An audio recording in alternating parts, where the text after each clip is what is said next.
The morning sunlight trickled softly through the dense canopy of trees, casting golden streaks that danced across the courtyard.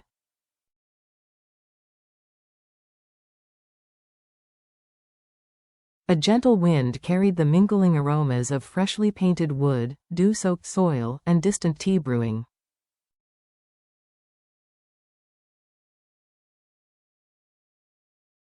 It was the kind of morning that held both promise and quiet anticipation. James and Diep stood together in front of their newly established shop, DJ Agriculture. Clean produce from the heart.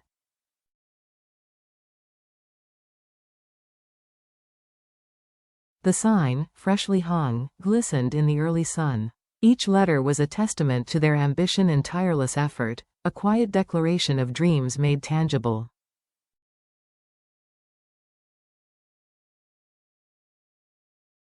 James stepped back, hands still flecked with paint, and squinted to take it all in.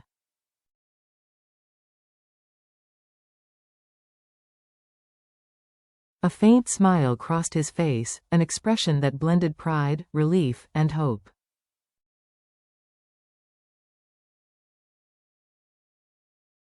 "It's finally done," he murmured, the words barely audible over the soft rustle of the leaves.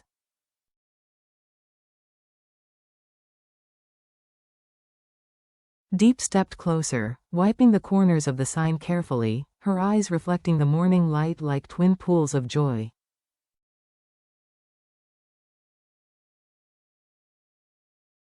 "It looks even better than I imagined," she said softly. A bead of sweat trickled down her temple, but her smile shone brighter than the rising sun.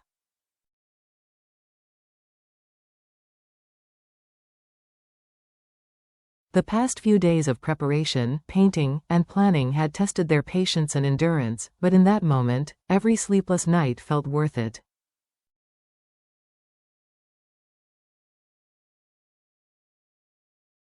The scent of fresh paint intertwined with the faint aroma of tea from a nearby house, enveloping them in a calm sense of homecoming and beginnings.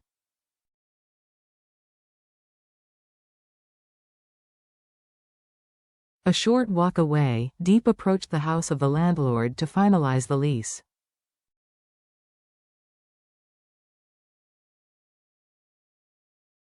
The small home, with its aged lime walls, looked unassuming yet meticulously cared for.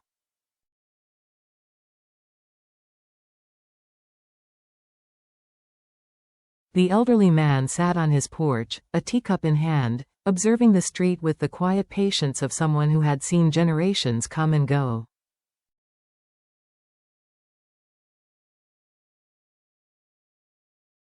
When he noticed Diep, his face softened with recognition and warmth. "You're here already."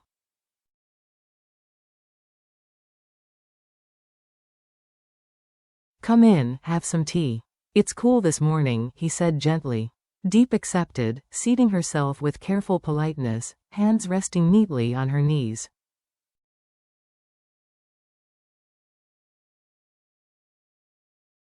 "I came to discuss renting the space I mentioned earlier. We'd like to partition it so we can have a small working area of our own," Diep explained.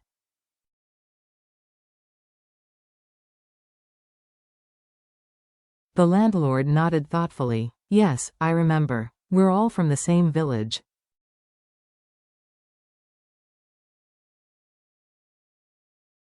"No need for complicated paperwork. I trust you too. Honesty goes a long way." Diep smiled, gratitude warming her chest.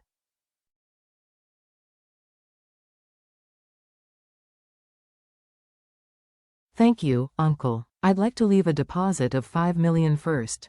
When the workers arrive tomorrow to build the partition, I'll pay the rest, just to keep everything clear and fair."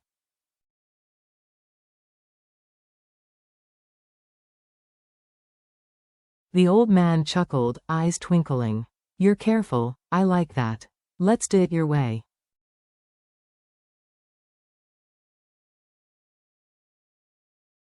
"And if any trouble arises, just let me know. People from the same village should look out for one another."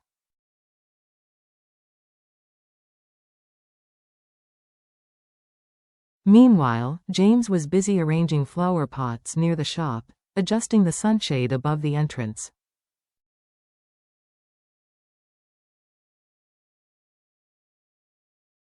Together, they crafted a quiet, beautiful tableau, two young dreamers, building their vision one careful, deliberate step at a time, supported by mutual trust, kindness, and the goodwill of those around them.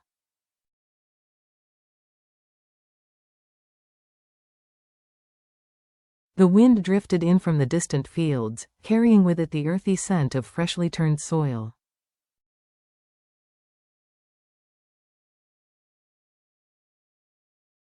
James, wearing a dark baseball cap and holding a rolled-up blueprint, glanced back at Diep walking a few paces behind.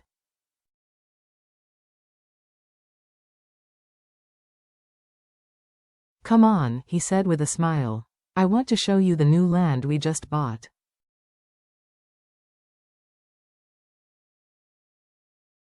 This is the start of something far bigger than we've ever imagined.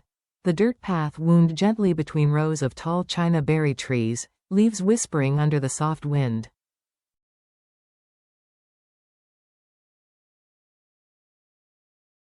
The horizon stretched endlessly, a canvas of lush green that seemed almost too perfect to be real.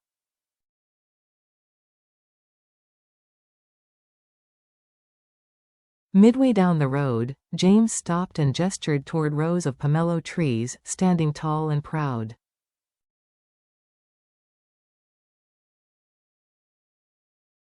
"These are 100 cat pomelos," he explained, his voice steady and filled with quiet excitement.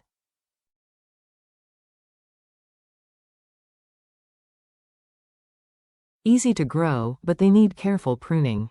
Over there are 50 FT trait pomelos, large, fragrant, and highly sought after."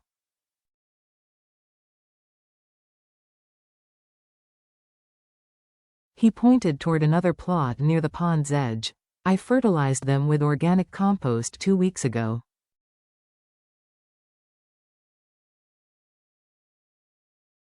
"Look at those leaves, they're glowing." Diep wandered among the trees, awe-etching her features.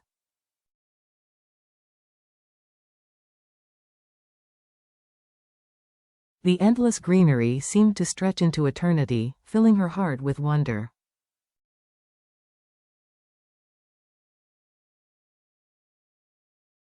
She bent to touch a low branch glistening with dew.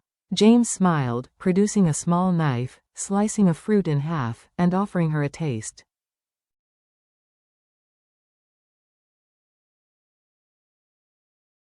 The tangy sweetness was a whisper of the potential the orchard held. "Good," she said, wrinkling her nose slightly.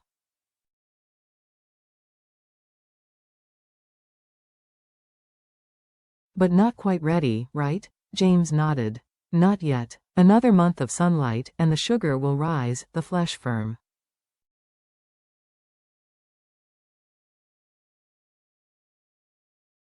"That's when we harvest." He scanned the orchard, voice imbued with conviction.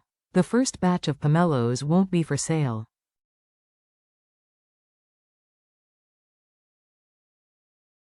"It's our company's first branded product, a legacy of our hard work.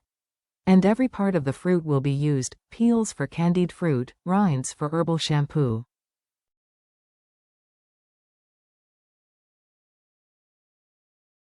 Nothing wasted. Diep listened, pride swelling in her chest. James wasn't just speaking of a business plan, he was sharing his soul, his vision, his unwavering belief in the value of Vietnamese agriculture and the dignity of its farmers.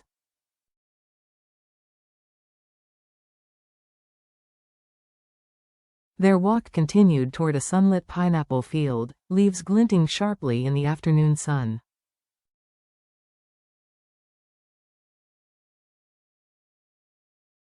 James crouched to inspect the soil. Off-season fruit is small and sour, but by August or September, peak season, we could earn about 20 million per harvest.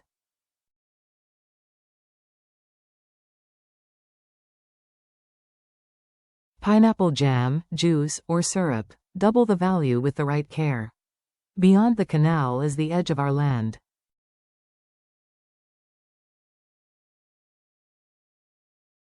"I'm thinking of raising ducks under the pomelo trees. They'll fertilize the soil and keep pests in check.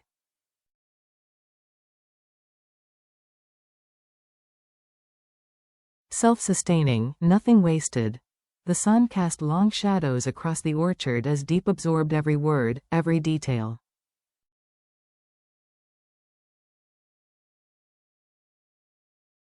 She knew they weren't just tending to a farm, they were building a future, a testament to resilience, vision, and quiet faith.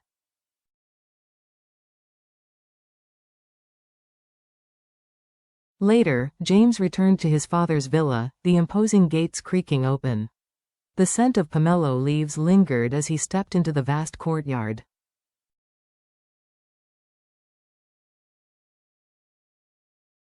Inside, Mr. David awaited, a steaming cup of tea beside him.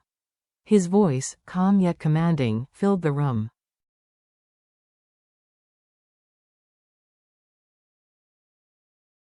The company needs a manager.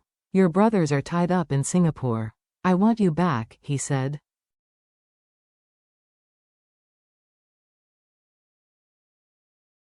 Don't let everything fall apart because of stubbornness. James's jaw tightened.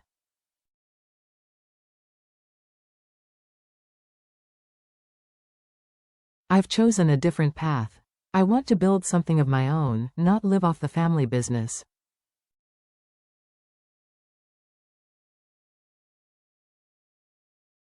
The tension thickened. Mr. David's gaze cut deep.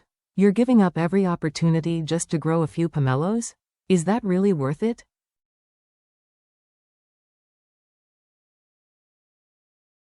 James met his father's eyes steadily. I'm not growing a few pomelos. I'm building a brand where farmers can take pride in their work.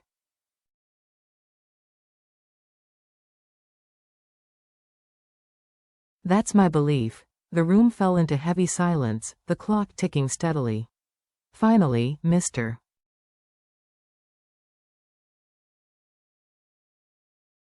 David shifted. And your plans to marry? I won't stop you, but adopting that child, I cannot agree.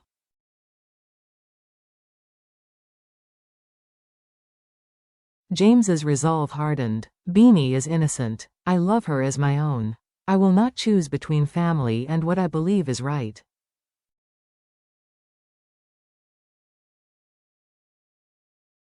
He walked out, the dusk settling cold and quiet around him, each step heavy yet resolute.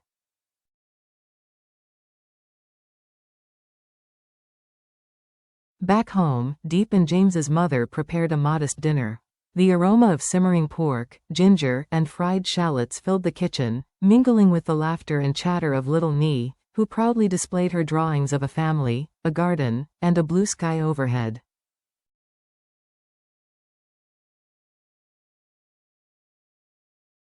The evening was simple, peaceful, and full of warmth. Bowls of steaming rice, braised fish, and morning glory with garlic fish sauce filled the table.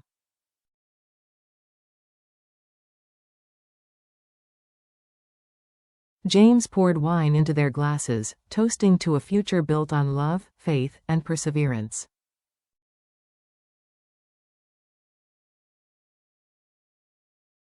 Amid the laughter, a note of concern arrived via phone.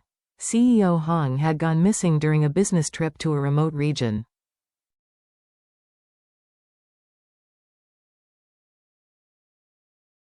The family's casual joy was tinged with unease, but they clung to the hope that the absence was nothing more than a technical glitch, a temporary disconnection in a vast and unpredictable world.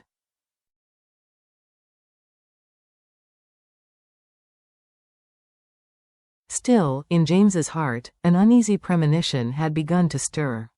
A storm was approaching, not of his making, yet one that would test the resilience of the life he was building with Diep and little Nee.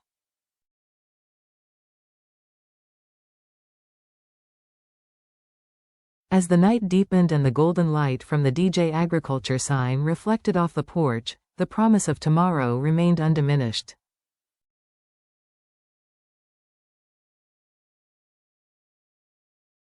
They had a home, a dream, and each other, and that was enough to face whatever challenges lay ahead.